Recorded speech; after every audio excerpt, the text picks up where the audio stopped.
Pursuit United is one of those whiskey brands that we have yet to get into here on the Savor the Burn podcast. So we're knocking two stones with one bird on this one here because it's also a barrel pick from Bubbles in Parkville. Parkville. Yeah, so that and North Kansas City. And Gladstone. Up north from where we are here in the KC Mo area. Anyway, so so that means our buddy Mike Strom had something to do with it. Yep. So without further ado, let's get into this episode as we get this bottle into us on Savor the Burn. Let's go.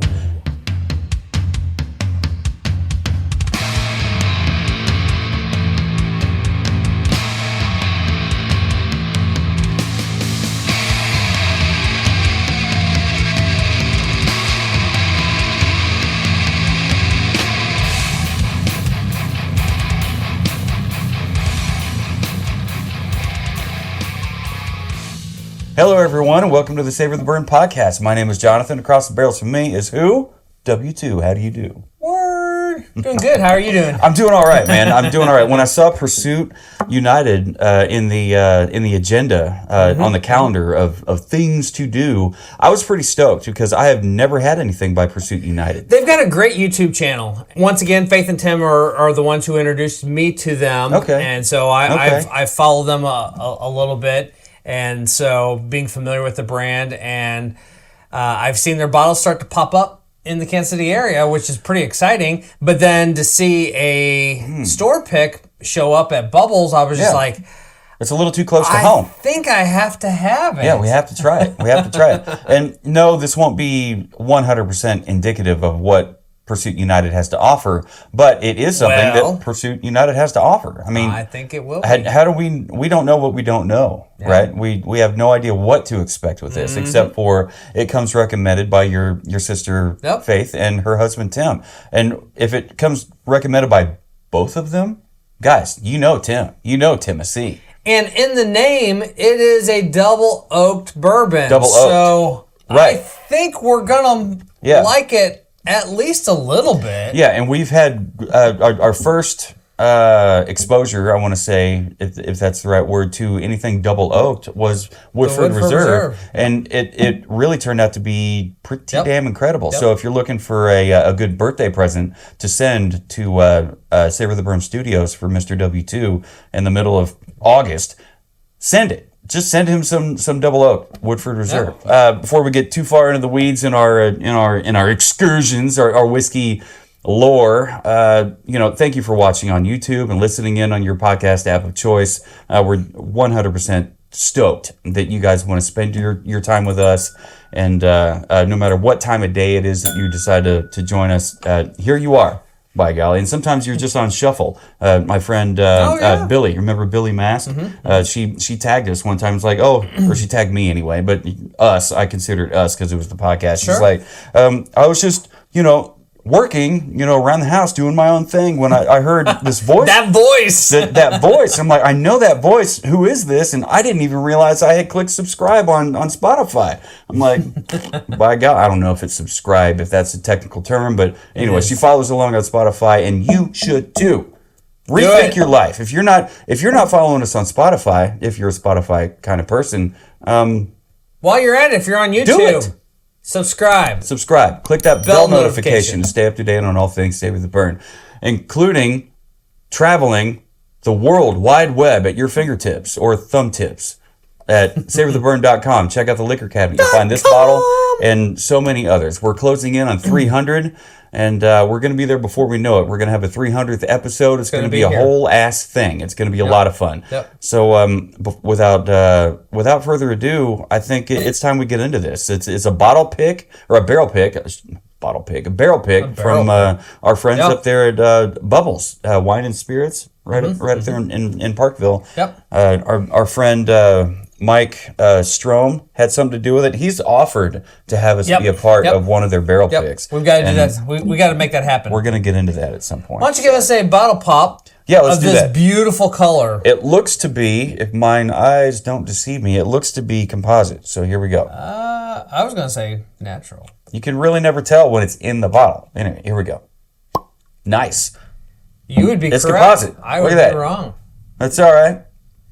It's what it is. It's all right. I'm not always right. But when I'm right, I'm going to rub it in your face. This is... Who's the whiskey enthusiast now, mother trucker? Ooh, yeah. I'm the cream of the crop. Not really. This is Pursuit United's Double Oaked Bourbon. Double oak. This is a bourbon distilled in the USA, in Kentucky. Distillery is Pursuit United. There is no age statement on this. I believe it's 4+ years. 4+ ain't bad. Ain't bad at all. This is 108 proof. This limited release bourbon has undergone a unique secondary oak finishing process to develop a rich, nostalgic flavor reminiscent of historic bourbon styles, but with an 108 proof kick. Working in partnership with Inner Stave, Pursuit Spirits has created a bourbon that pays homage to the bottles that collected dust for years with distinct notes of butterscotch and creamy caramel. I like where that's going, and I that makes me that much more excited. Quote, as longtime fans of vintage whiskey, we wanted to craft something truly special that gave a nod to the best bottles we've been lucky enough to try over the years, said Ryan Cecil, master blender and co-founder of Pursuit Spirits. This double oaked release encapsulates part of that nostalgic flavor profile, but in a modern premium bourbon experience. The double oak finishing process starts with Pursuit United's signature bourbon blend, which undergoes a lengthy secondary finish using custom 36-month seasoned French oak medium toasted staves. This extra maturation extracts bold oak notes while imparting a deep amber hue and velvety mouthfeel. Wow, okay. So, reading and learning a little bit about them, I actually got really excited, even more excited about this bottle, knowing that they really sought after to embody and capture the essence and the spirit of those antique, dusty, old bottles of that classic, old school bourbon making style. Does it say anything about pot stilled or column stilled? No.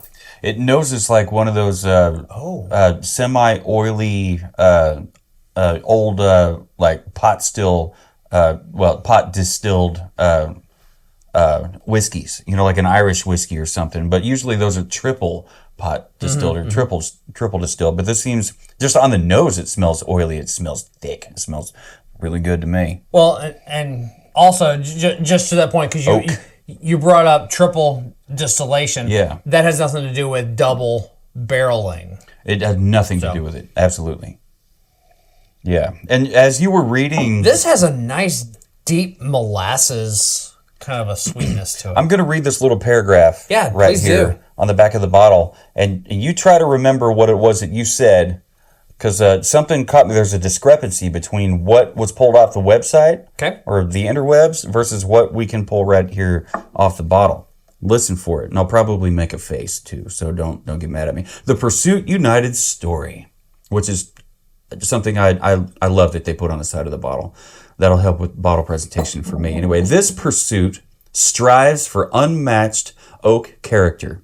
A very small batch blend of rye and wheated bourbons that were aged to perfection, intensified with heavily charred oak staves, and bottled without chill filtration, which we didn't talk about it on camera, but there was a little bit of sediment murkiness down there at the bottom. That's why I gave it a little bit of a shake. It goes on here to say, an expression that draws out robust notes of vanilla, caramel, and sweet oak for those seeking an intrepid journey. And then in bold characters, it says, enjoy this pursuit. No exclamation, just a period at the end of the sentence to make a bold statement. Enjoy this pursuit. Okay, so what am I supposed to be pulling out? You pulled off the internet something about, read again, find in there the staves, the oak staves. There was a note in there about what does it say on there? 36 months seasoned French oak medium toast staves. Medium toast staves. So as you were reading that, I was reading the back of the bottle. because short attention span theater. And this says, where did it go here? Intensified with heavily charred oak staves. Where is the truth? Is it somewhere in the middle? Do we believe what's on the bottle? May I tell you? Yes. This is a Here double. comes the truth. This is a double oaked offering. Yes. The original barrel that it was in, making it a bourbon, came from heavily charred oak staves. Oh, okay. And then they're putting it into their second maturation, which is going to be the 36-month seasoned French oak medium toasted staves. Okay. Because that's what that's French. That's what this paragraph is talking about, is the secondary maturation. So no discrepancy. Okay. We're just talking about two different barrels. Okay. And so what very little I know about French oak as far as on the nose and on the tasting goes, it seems to me like French oak brings some of those dark notes that you would find off of like a very dry wine. I don't know if it has something to do with the region, something to do with the woods that they've grown there, or if it is from the actual grape berries. I'm also excited that you read that this is a blend of rye bourbon and wheated bourbon. Yeah. A blend of rye and wheated bourbons. So, plural. So, rye bourbons. Which makes it still a bourbon. It's just traditional rye mash bill bourbon and a wheated bourbon. Yeah. So that kind of gives us a little something to expect. I'm expecting a little bit of a rye pepperiness to it, as well as a vanilla custardy wheated. You guys seeing this color? It's a great color. It's beautiful in that This glass. nose is incredible. And it holds that line up there at the top of the glass. It holds that line with the rivulets dropping there. Dude, on the nose, I'm getting figure out my words. I'm getting molasses. I'd agree with that. I'm getting maple and French toast. You're getting maple. I am getting maple syrup and French toast. Okay. French toast, yeah. And then I'm getting the vanilla. I'm getting butterscotch. Vanilla, like vanilla extract, not vanilla bean.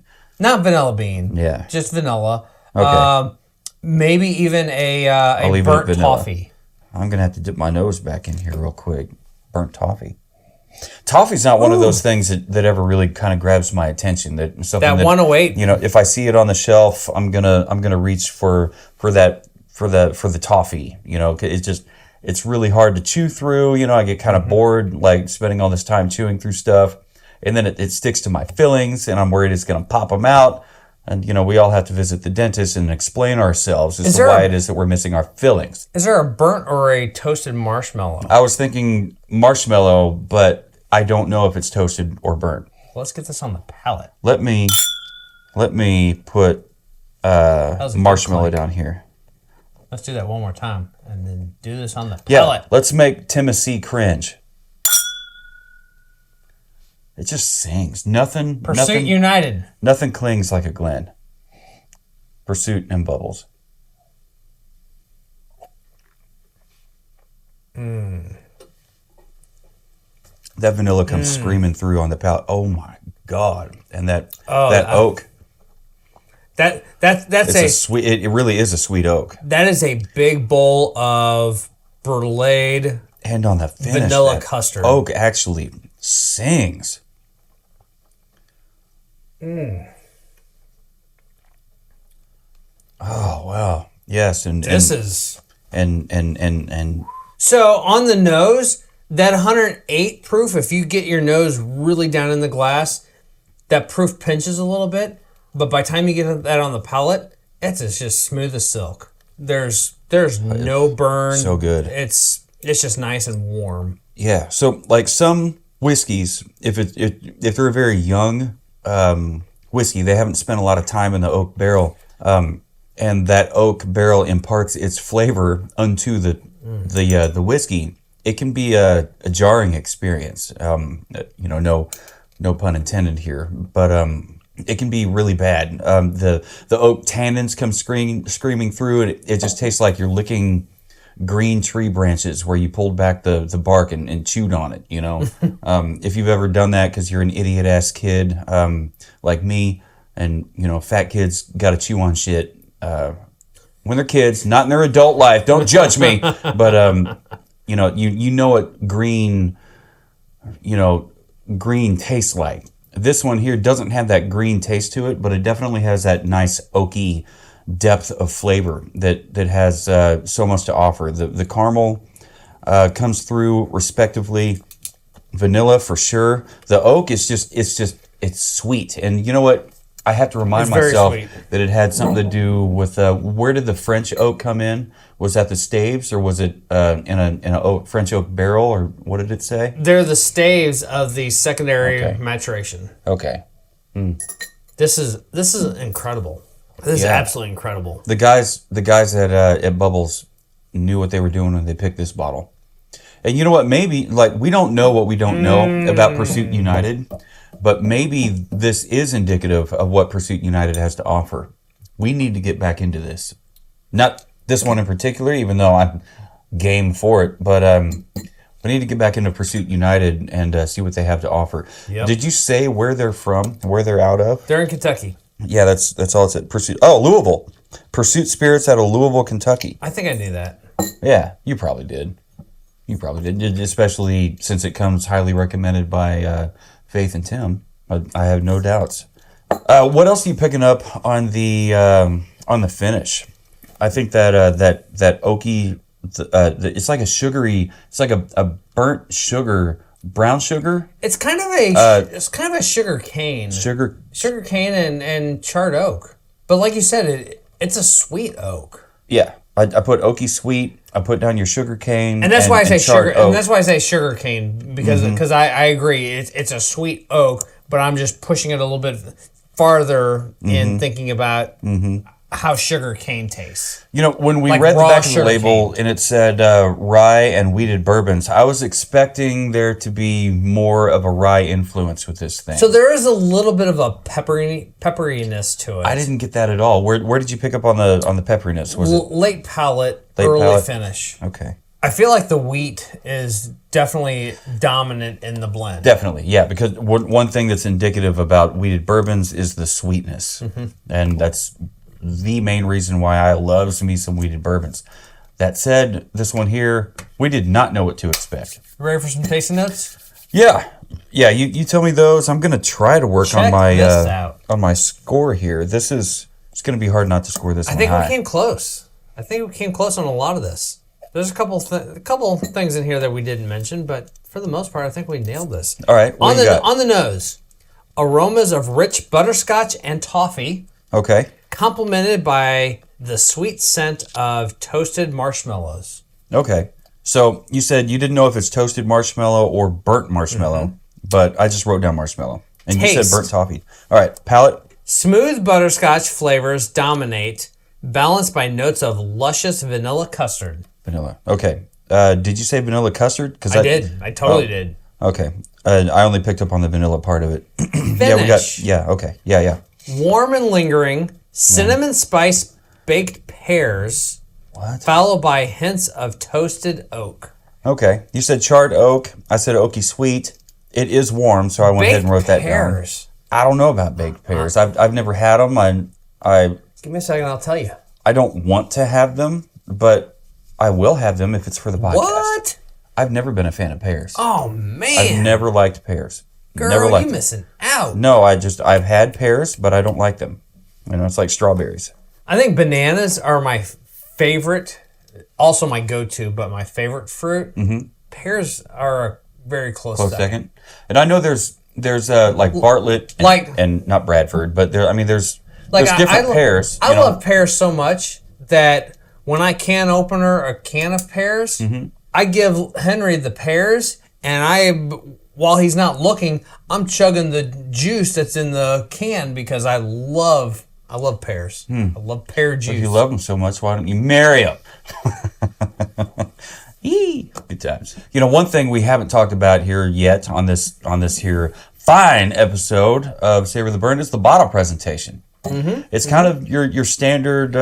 It's a very standard bottle. I would call it like grenade style, but like it's too tall. Right? In fact, with just short of reaching on the shelves and pulling out a bottle, I'm fairly certain this is the exact same bottle that you will find the Widow Jane Decadent series in, I saw that earlier. Yeah. Or the Widow Jane 10-year. Yeah. It's real close to the Baby Jane over there. But yeah, the Widow Jane Decadence is right there. The Decadence. So yeah, it's very similar to that. Yeah. It's a thick bottom. It's rounded. Is there anything going on with the pump? No. Not really. None.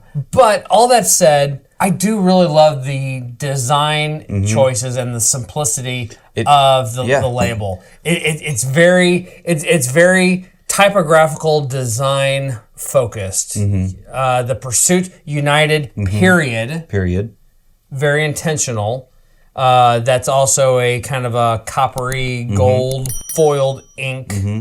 Which I would think it'd be inspired by the actual juice itself, the whiskey itself. Yeah. It's a very coppery kind of color, and it's beautiful. But it's just a very simple, very elegant label. And you do have I like it. You do have a little neck band. Neck band. It says, what does it say here? Pursuit United. It's got their C, barrel C.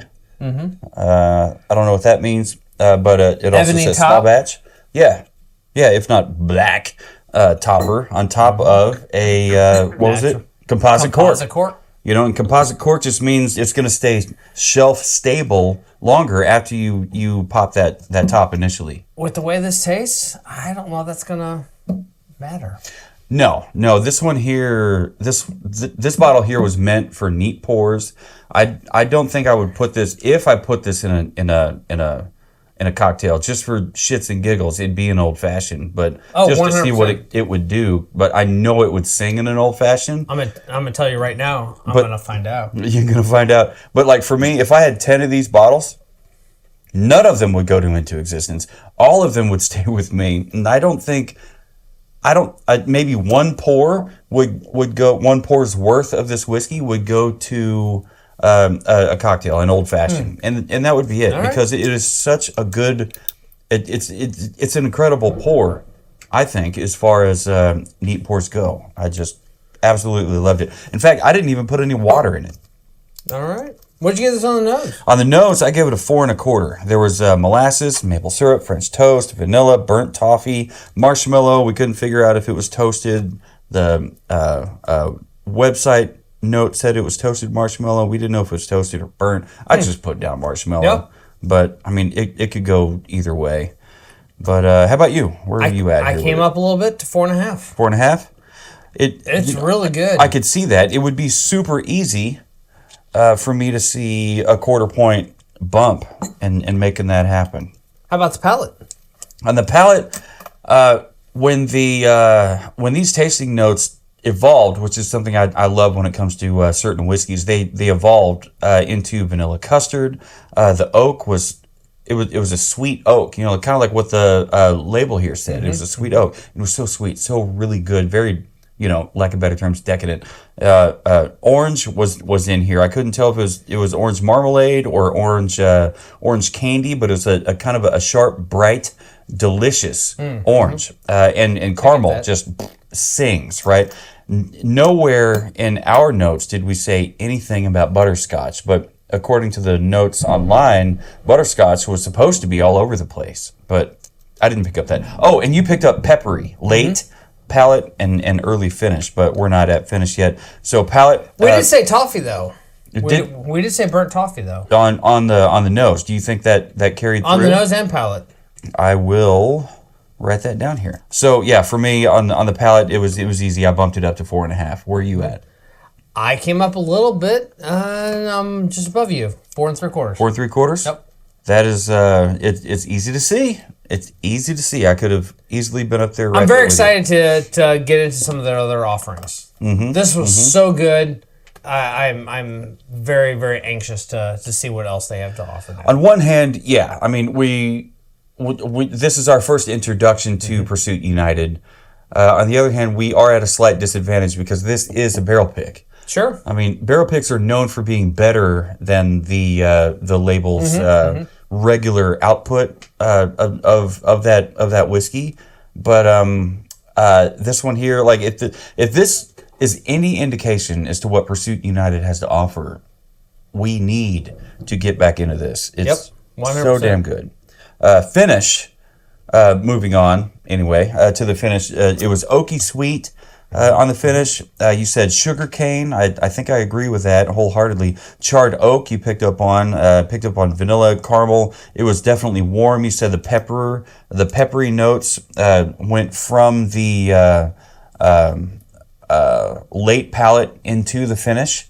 So I kept it locked in at 4.5.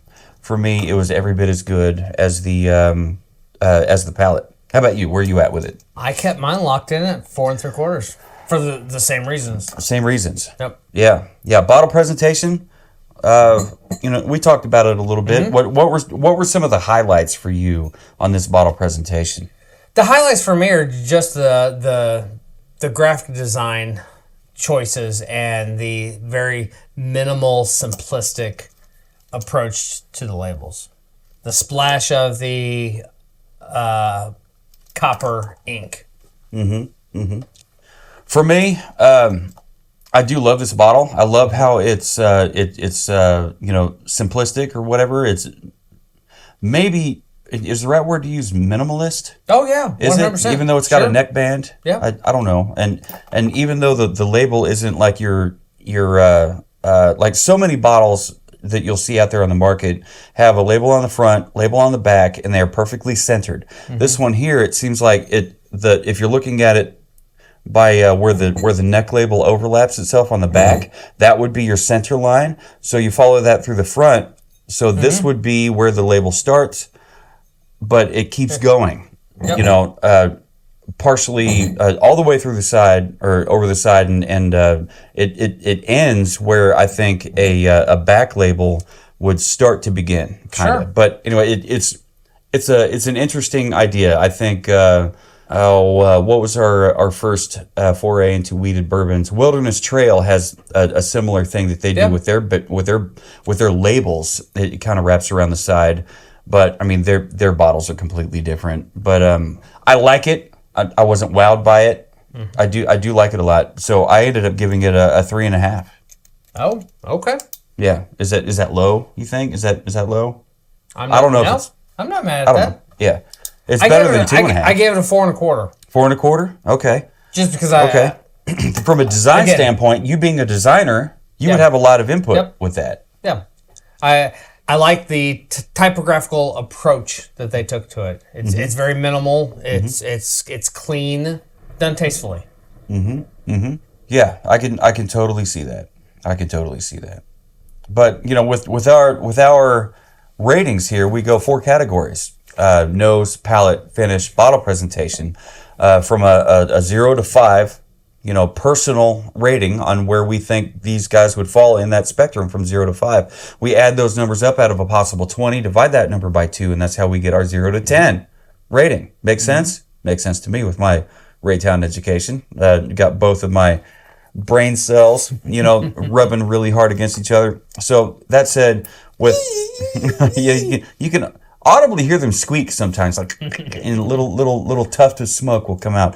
But all that to say, added up, divided by 2, I ended up giving this bad boy an 8 3/8 score, which sounds low, but that's just because of the bottle presentation. I mean, I wasn't wowed by it, but W2 here fucking loved it, and that's A-okay with me. So all that said, what was your total score on this bad boy? 9 1/8. 9 1/8. 9.125.